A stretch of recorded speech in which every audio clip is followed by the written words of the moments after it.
Coming to you live from a babysitting gig gone horribly wrong. This is Optimal Play. I'm Brandon, and I am back with Final Girl on the table in front of me, still set up to the Poltergeist, who destroyed me last time in a previous video on the channel. So spoilers, I guess. But if you want to go see me lose in like 3 or 4 turns to the Poltergeist, check out youtube.com/optimalplay and like and subscribe it while you're there. So I've been thinking. I actually have been playing against the Poltergeist a few times off camera, and I did win. And the time that I won was when I just said, "Fuck the victims." They're all doomed. I'm just going to look for Carolyn and get out. And that's when I finally won. So that's my plan here. I am going to play as Selena. Let me zoom in on her here. There we go. Selena, but because I have no intention to rescue hardly any victims at all, her rewards for rescuing victims, and especially her power, don't matter. Really don't matter at all. So she's pretty much just an arbitrary choice who has 6 health, which is the highest that I've seen on one of the playable Final Girls, at least in the boxes that I've opened so far. So yeah, she's as good as any. I think she came in the Creech Manor box, so thematically appropriate as well, I guess. So yeah, Creech Manor is this creepy haunted house. And we'll be starting, according to this setup, the Dead Zone, which has, oh, it's just out of the camera, but Final Girl in the top, the attic of the house, which is great for my plan because it is a searchable location, all on its own. And then victims just kind of distributed throughout the house, and the Poltergeist starting her rampage coming through a window. One more thing before we get started. I don't know how no one told me this. If you've watched Optimal Play at all, you know that I am a lover of good flavor text. Did you know that Van Ryder Games has put out, I think they call it the Book of Gruesome Deaths, where they basically put out flavor text for every combination of killer and location. So, and then all the ways that victims can die there. Like a book of flavor text for every single one. So I've got that right here on my iPad, and I'm going to be checking it out. Other than flipping through it, I haven't read any of it. I'm going to be checking it out as I go, and maybe that's something that I'll incorporate on like kind of first playthroughs of different killers and locations going forward. So with that, I'm going to take my opening hand of my 6 level 0 cards and figure out how best to get straight to searching for Carolyn. I'm in the attic, and I see that... let's see.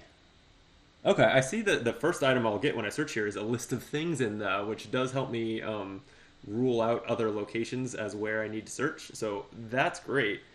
I don't plan to do much this turn then, except I think I will focus...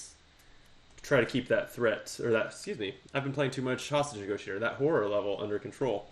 So I've got 2 dice. Let's see if we can get lucky enough on these dice to reduce the horror level some. 1 success will. Yeah, that costs me a time, but reduces horror, which I will gladly make that exchange. That might be it. Well... yeah, no, I think that's it, because it's most likely that, especially because the Poltergeist's first kill will raise the horror level, it's extremely likely that even if I lower the horror level to green, it's not going to be there on my next turn for these searches. So instead, I think I'd rather spend all this time on new cards. So I'm going to go straight to the planning phase, and I'm going to buy, following my plan, 2 copies of Search and a copy of Close Call for a reroll. And we're just gonna find Carolyn right here in the attic.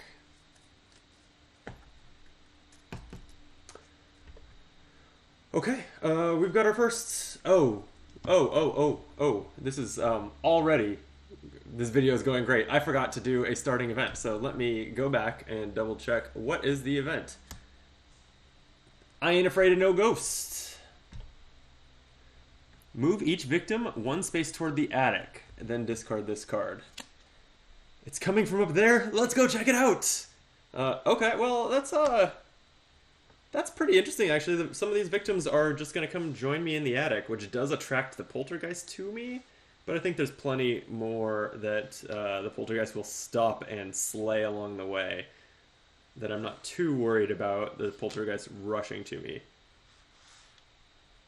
Okay, so they're basically just everyone's crowding up the stairwell to the attic. That's what you like to see. Okay, then we'll have our first tarot card. It's been a week since I played Final Girl, and I'm forgetting how this goes already. I guess I need to have this reference in front of me that shows the steps. Obviously, the killer takes her action before the tarot card. So, the Poltergeist's action is to target the closest victim or final girl, which is just going to be this one here in the hallway. Move its speed towards it, which is 2. So thanks to this event, they are able to get to this victim and attack and kill it. So victim's dead.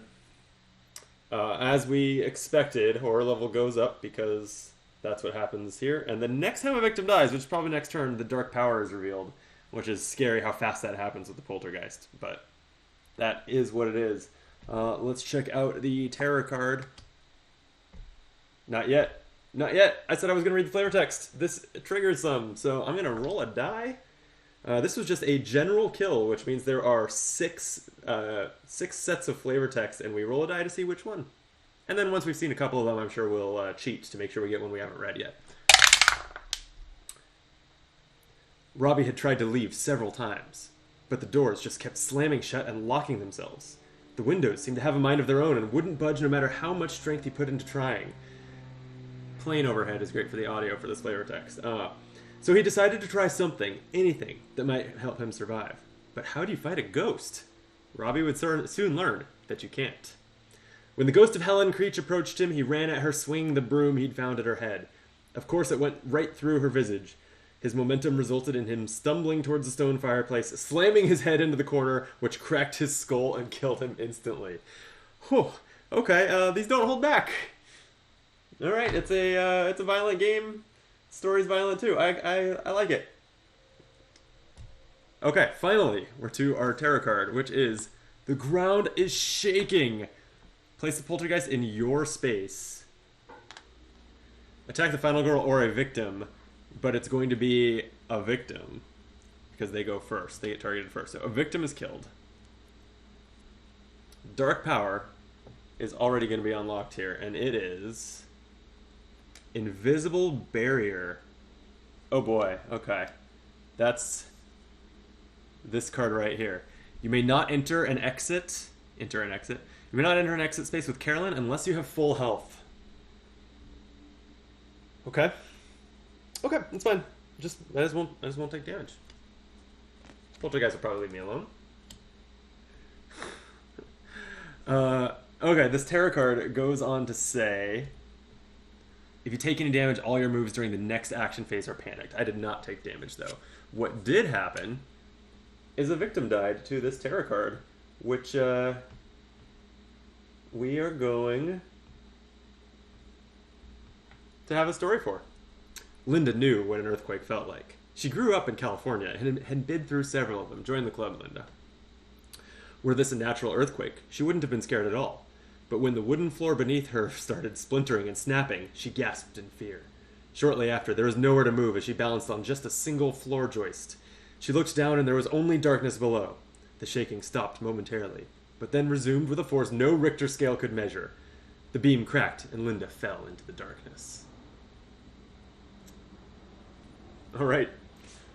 Okay, so we're frantically searching this attic as the floor literally breaks apart. The panic phase happens, and actually this victim is going to run the heck out of the attic, which is going to be an issue for us staying safe here. They're going to panic, in the direction of 2. Oh, which does not get them anywhere. Only 5 and 6 would leave the attic. So the victim stays put. That's good. They're my shield while I search. And then upkeep phase, nothing happens.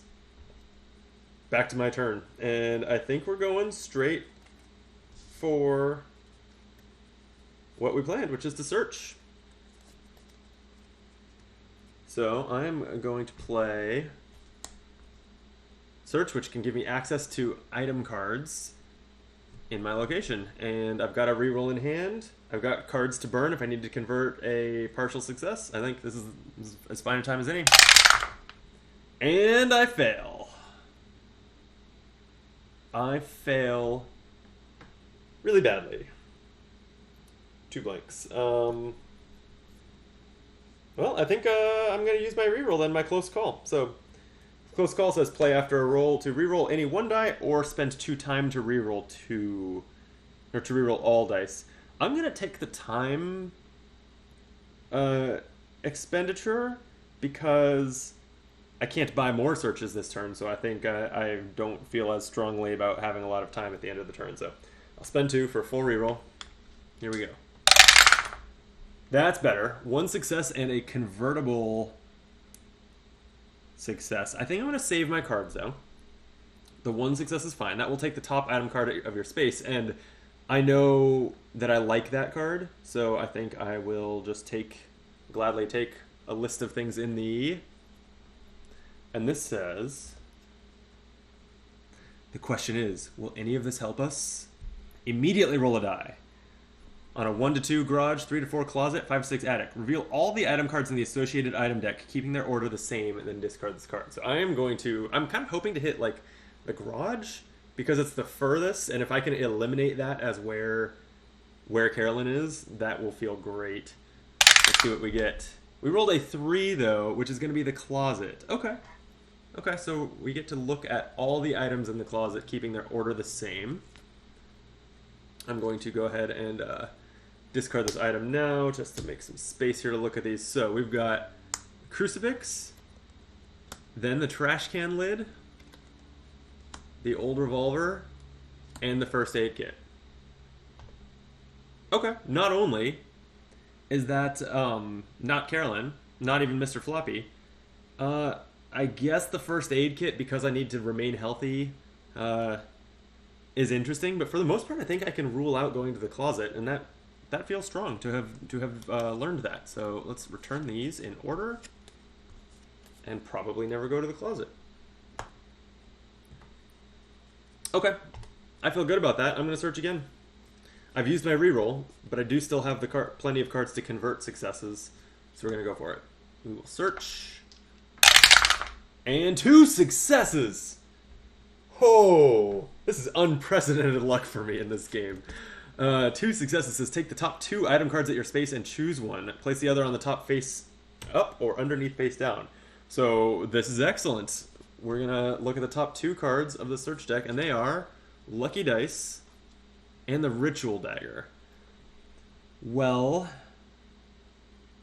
none of these, or neither of these is very... Well, is Carolyn. Neither of these is super useful.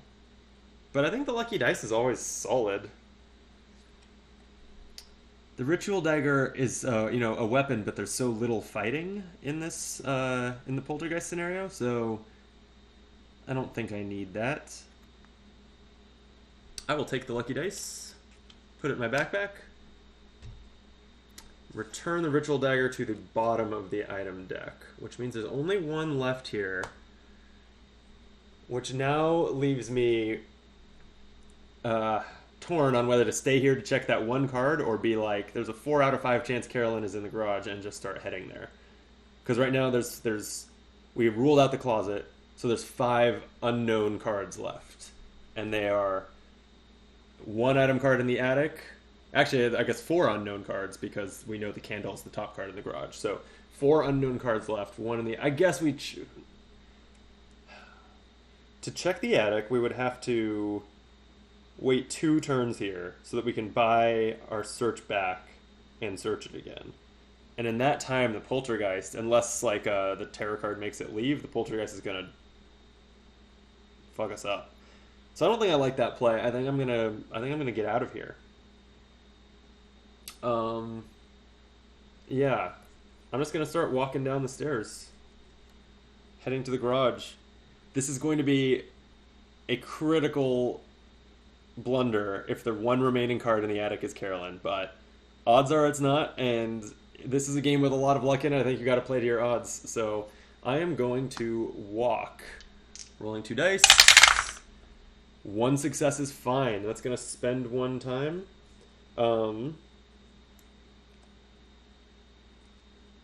And I'm now realizing, I've searched twice, and I spent 2 on a close call, so I should have been at 2. Now I'm down at 1. That's not really where I want to be on time, but that's going to move me a space. Gets me out of the Poltergeist location, moving gradually towards the garage. That feels good. While I'm thinking about this, I want to kind of plan my route here. So I could get to the garage via this path, but I could also jump out the window, or down the ladder, I guess, and kind of go around this way. What is shorter? We've got 1, 2, 3, 4, 5, 6, 7 moves taking the stairs, and 1, 2, 3, 4, 5, 6, 7 moves there. That's interesting. I guess I'll decide next turn after we see how the killer phase goes, but I can't decide whether I would rather be mingling with victims or not. Okay, well, I have a weak attack in hand, which is good for terror cards. I guess, since I'm holding on to kind of too many cards here, I'm feeling like at times I am going to focus before I let this turn end. Well, no, I don't want to spend my last remaining time. I want to be able to buy a close call with it. So, all right, so I'm gonna end there and go to the planning phase, where as I can take back the focus that I played last round and buy a close call with my 1 time, returning it to 6. And let me clean up here really quick. Searches will be back in the market next turn, which means I want my time to be high enough to buy them again.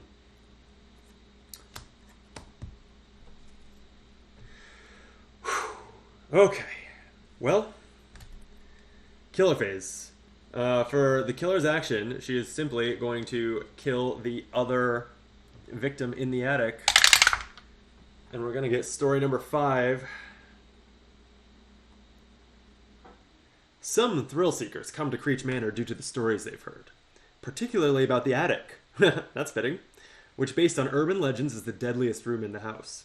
Many times, the ghost of the house will let some thrill seekers come and go, so that the legend can live with them. Others, however, aren't so lucky. Jameson was making his way through the house trying to find the attic. It wasn't until skeletal arms grabbed his legs from underneath the stairs that he realized he'd made a terrible mistake.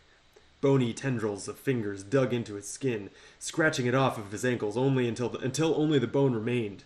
He fell from the pain alone and tumbled down the stairs, where skeletal dogs tore into him for their long overdue meal.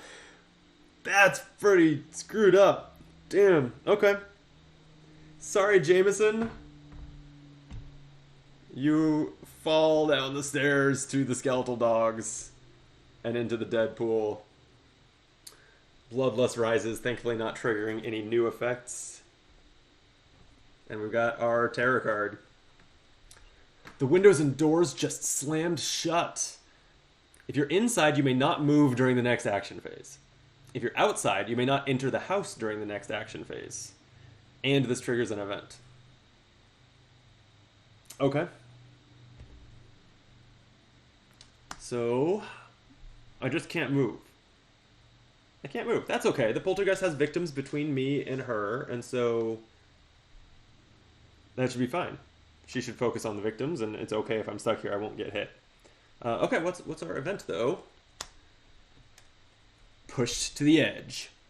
They looked at me somberly, without speaking. Then, without speaking, walked over to the window and jumped. Roll a die for each victim in a window space. If the roll is a failure, that victim jumps and is killed. Well, thanks to I Ain't Afraid of No Ghosts, the previous event, none of them are in window spaces. This game's going great. This is basically just a tutorial how to win Final Girl. Just get way lucky at all times. As I'm moving these cards around, I realize I was wrong about saying that the victims were between me and the Poltergeist. The Poltergeist is going to come attack me. So that's going to mean I'm going to need to find some time to rest so that I'm healthy to win the game at the end. That's scary. Well, we'll make it happen. We've got the panic phase. No one's going to panic. And upkeep phase. I'm not revealing a finale, so back to my turn. Let's see. So we can't move. Poltergeist is going to come, grab us with a skeletal arm or what if drop us into a pit. Whatever it is, we don't like it, but we can't avoid it. But we can focus, so that's what we'll do. Try to get that horror level down. One success. That'll spend one time and lower the horror level.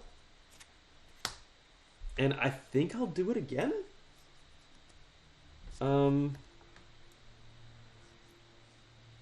Yeah, I don't want to spend any more than one time here because I want to buy both search cards, or maybe a sprint and a search.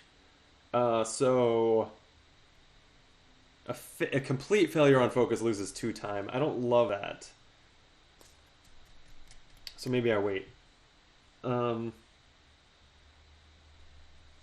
don't want to have to spend my lucky dice or my close call on this.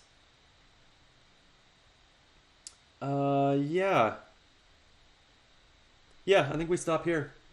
Go to the planning phase and go shopping. So we have 5 time to spend. I'm going to buy a search. I'm going to buy a sprint. Try to get to the garage quicker. And a close call, as well as taking back the walk from last round. I have 9 cards in hand, so that works out great. Time is reset to 6. Killer phase. She's going to target the closest target, which is me. Move to me and attack me for 2 damage. Ow. And tarot card. Oh, man. I'm going to take more damage. Probably. A behemoth appears. You may play action cards that inflict damage if you wish. Then, if the behemoth is still alive, we take these negative effects. The only card I have in hand that can deal damage is a weak attack, which can only do 1 damage. I can't kill it. So, you take damage equal to the killer's attack value plus 1. You may defend as normal. I also have not acquired any defensive cards, so this is going great. If you take damage, discard an item of your choice. Damn. Okay. So I take killer's attack plus 1. I take 3 damage here. I am down to 1 hit point, but silver lining is I have an extra die. And then I have to discard my lucky dice. That is very sad. Welp. Let's get out of here next round. Panic phase. No one's gonna panic.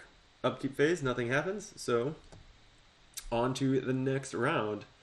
I really wish I had those lucky dice, but at least I have close calls.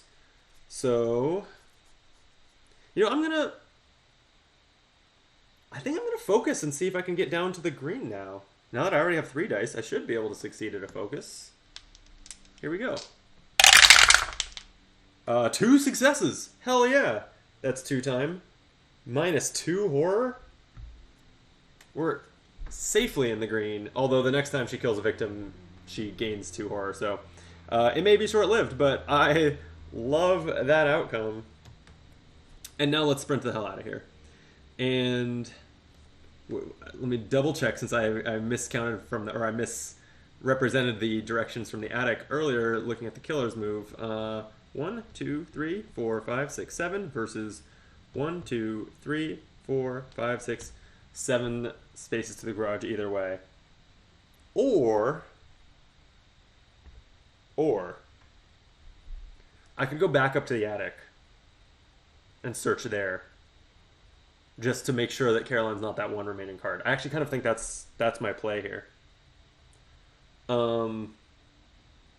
Because if I would hate to lose because I made it all the way to the garage and Carolyn was the only card left in the attic. So I think that's what I want to do. I've got 4 dice right now. It's a great time to search. Let's do it. I will walk up the stairs to the attic with 4 dice. 1 success. I'm not going to convert another one because I only wanted to move 1 space. So move 1 space, spend 1 time. And let's search. 4 dice again. That part feels good. That is the nice thing about taking so much damage.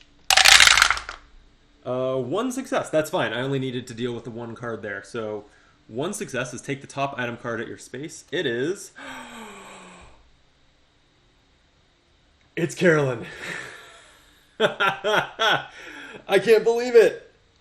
I'm so glad I stayed and searched the attic. I have literal goosebumps right now. That's incredible. If you haven't seen her, Carolyn looks like this. But Mr. Floppy said to hide. When she joins you, we would remove any dark powers that the killer had. You must escape with Carolyn to win the game. Carolyn cannot be killed or discarded. You cannot place her in your backpack. Okay, so she takes up a hand slot. And now I need to escape with her, but that means refilling my health along the way. So, like, probably a long rest is something I'm going to want. Ultimately, then, I think what I'd like to do, the plan, is going to be to have the Poltergeist gradually chew through these victims while I come over here and take my time resting. So why don't I still have 7 time and a lot of cards in hand. That feels great. I definitely don't want to walk and end up in the Poltergeist's space, so I think I am going to use that sprint that I just bought while I've got 4 dice and hopefully move down and past the Poltergeist. 1 success will do it. Do I want to convert a second success just to move another space? I think I do. I think I'm going to use my... I'm going to use one of my close call cards and my weak attack card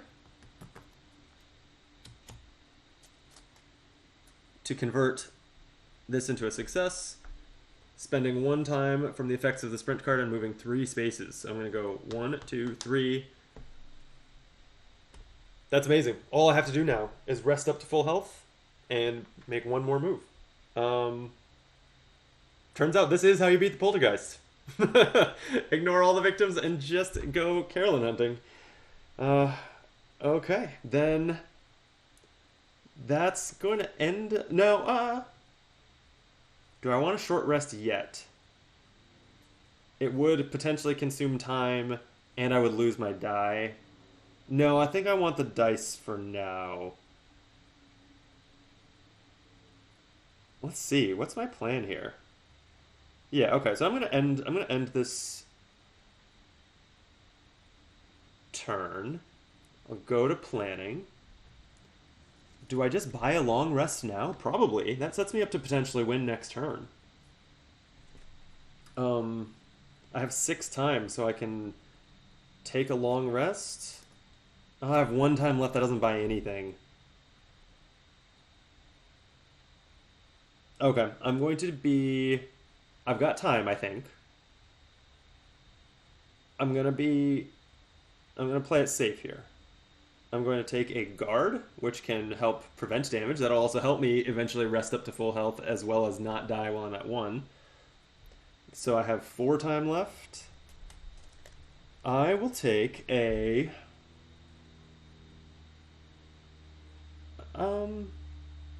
Why don't I take a...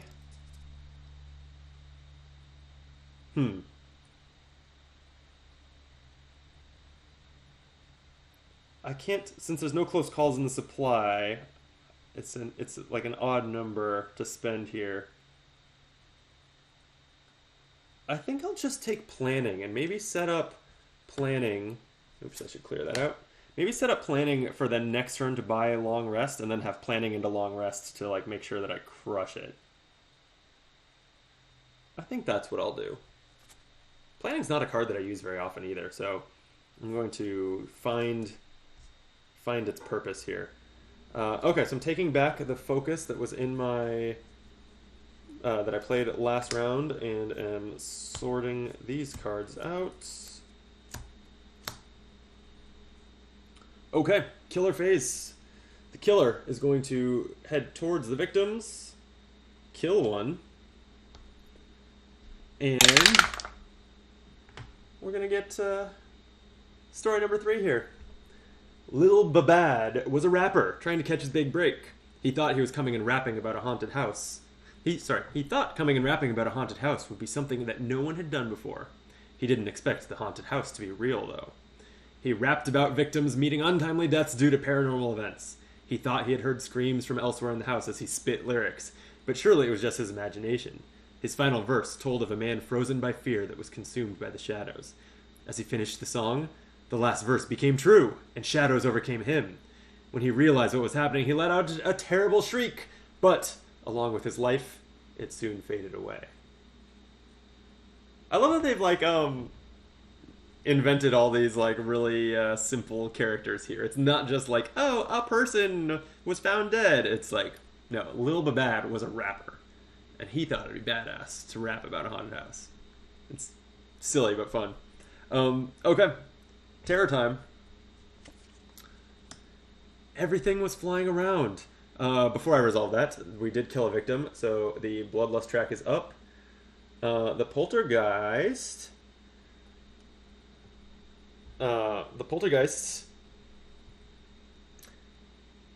raises horror 2 from that, and then one more. Place the poltergeists with the closest victim, or in your space if there are no victims. There's already a victim there. And then target and kill the victim. Yeesh. Okay, another victim is dead. Bloodlust raises again. Poltergeist speeds up, and... oops, wrong camera button there. There are many ways to die in Creech Manor, but none so awful as hearing Helen Creech's scream. It is enough to make a banshee cry. And if she's really angry, her victim's head will explode, which, to be honest, is a merciful way to die in Creech Manor. Had Rory been able to give his opinion on it, he would have agreed. Oh, poor Rory. Head exploded in the upstairs bedroom. Okay. Panic phase, nothing happens. Upkeep phase, there's nothing, and so it's back to my turn. Okay, well, so I'm laying low this turn, and I'm going to short rest.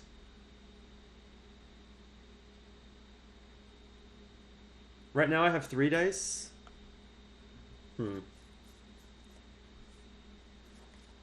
I don't really want to lose my dice sooner than I have to. I'd rather use them for planning. Am I passing on this turn entirely? No, why don't I just focus? No. They should do tragic backstories for the meeples in Puerto Rico. Mr. Trench says in the chat. You know what? That would make that game... well, the problem with Puerto Rico is a lot of the tokens or meeples are, like, slaves? I don't know if giving... I guess tragic backstories, maybe. I don't want to give them, like, untimely ends. That just is even worse. Makes an already problematic game even worse. Yeah, maybe I would add flavor to some other Euro games before that one. Okay, so I don't want to focus because even though I have 3 dice and I'm unlikely to fail, if I did, I would lose 2 time and not be able to afford the long rest. So I am going to pass entirely. That was the idea, he says. Okay, well, that's dark. That's dark. We don't play Final Girl to have dark discussions, Case. I'm gonna go straight to planning and buy a long rest for 5, and then a close call for 1. and take back these zeros. How's my hand size? I have 11, so I gotta discard one. I want to keep the weak attack in case the terror deck attacks me. I don't think that I need so many walks, so I will discard a walk because of hand size. Steve in the chat, tragic descriptions of the cows you eat in Agricola. Now that I'm on board for. That might drive me to vegetarianism, but that would be incredibly silly in a great way. Okay, then killer phase. The Poltergeist can move up to 3, but the closest victim is here, so she'll move there. Kill it, obviously. Which of these general deaths have we not read yet? Oh no, I turned my iPad sideways and it went back to the start of the PDF. We're almost back, we're almost back. Here we go. The roar of the thunderstorm filled the room as Jenny cowered in the corner. She was shaking from fright as much as she was from the vibrations of the house with each booming thunder. She could have sworn the shadows were moving around her, so she closed her eyes and put her head in her knees and began praying. Probably for the best, otherwise she would have seen the ghost of Helen Creech slowly floating across the room towards her. She began to lose her ability to speak as the poltergeist got closer, and the prayer became disjointed words. Until finally the words began to choke her as she tried to pray. Even still, she didn't think to stop praying, and eventually lost consciousness. She would never be heard from again. Another victim of the poltergeist of Creech Manor. That is like general death number 1, so it felt a little more introductory. It mentioned who the ghost was of, the ghost of Helen Creech. Another victim of the poltergeist of Creech Manor.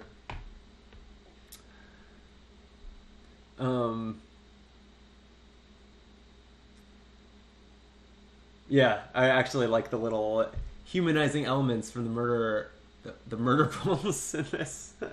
Meeples, but they're to be murdered. Yeah. It's like a little movie in your head. Yeah, I think that's the idea. I mean, this is obviously heavily inspired by horror movies. I think that's what they're going for. I'm curious, with these murder blurbs? Murder blurbs. That rhymes in a way that doesn't feel right. But, so they have them not only like for each box, but for each combination of killer and location, which is amazing. And I'm curious whether the poltergeist is the ghost of someone different when you're not at Creech Manor. Like if you're at Camp Happy Trails, is it the ghost of like, you know, the original camp counselor, something like that? Or is it always Helen Creech and it's just who knows why she's in a camp now? I'll have to play some other killer combinations and find out someday. But for now, we've read that.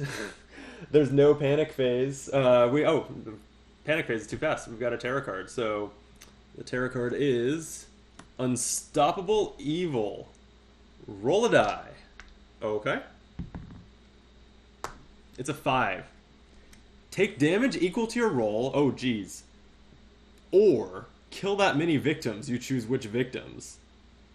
If there are not enough victims, you must choose to take the damage. I'm sorry. What? I have to take 5 damage here or kill 5 victims? Or there aren't enough. Oh, no.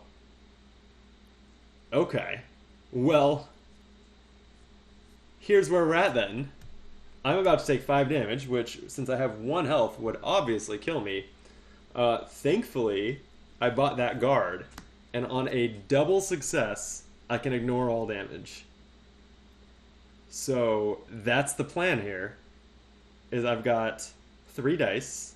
I need to roll 2 successes. I've got plenty of cards to convert a success. I've got 2 close calls in hand for rerolls. I feel like we can do this. So here we go. You should have rolled a lower number, Steven says. Yeah, I'll try to think of that next time. 2 successes. Okay, ignore all damage. Successful guard. That would have been a brutal way to just suddenly lose this game. And I'm pretty sure, I don't know, maybe with the guard in hand I would have chosen that. I'm wondering if there were 5 victims in play, would I have chosen to let all 5 of them die? That would have probably been catastrophic also. So, oh yeah, that would have moved it up so much on the bloodlust track that I would just start taking damage. Um, okay, well, this is the turn that I could potentially win. No one's going to panic, and there's nothing to do in the upkeep phase, so it's back to my turn. And all I have to do is successfully rest twice and move. That's it. I need to rest with both my long rest and my short rest. Failing them ends the action phase, so I don't want that to happen.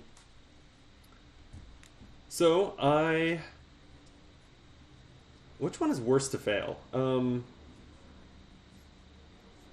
I guess they're both pretty much equally bad. Long rest is worse to fail because short rest, even if you fail, you still heal 1, which is the same as a single success. Okay, so I'm going to use planning before my long rest. So I'm going to make a horror roll, and successes here add dice to my future horror rolls. Here we go.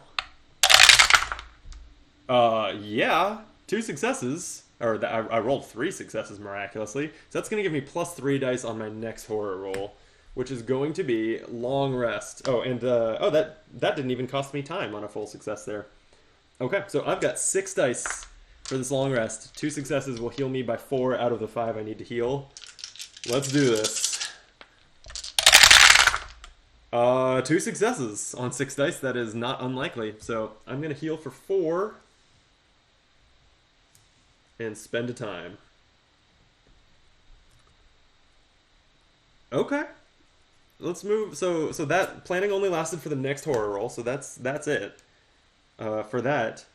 Now I just need 1 success on my short rest to not end the action phase. That's the main reason. Because if I lose, it ends the action phase. I do still heal, so that's actually like maybe doesn't cost me the game or anything. But if I want to end this, if I want to win this turn, I need a success here. Let's get back to 3 dice. Here we go. 1 success and a convertible success, but I don't see any reason to convert that. I'm perfectly fine spending a time and gaining 1 heart. I'm fully healthy. I'm fully healthy. All I have to do is walk, and I only have 1 walk card. I have to walk successfully down that ladder. Okay. The order of effects here is going to be very important. I'm looking closely here at this walk card. If I fail, it says move up to 1 space and then lose a heart. But since the moving 1 space comes first, I think I can enter the exit. Because the invisible barrier just says you may not enter with Carolyn unless you have full health. And I will have full health at the move. So I think I'm good even if I fail here. I actually think I can't lose. But I will roll the dice to see what happens. 2 stars. Alright, it's a non-issue. Spend a time.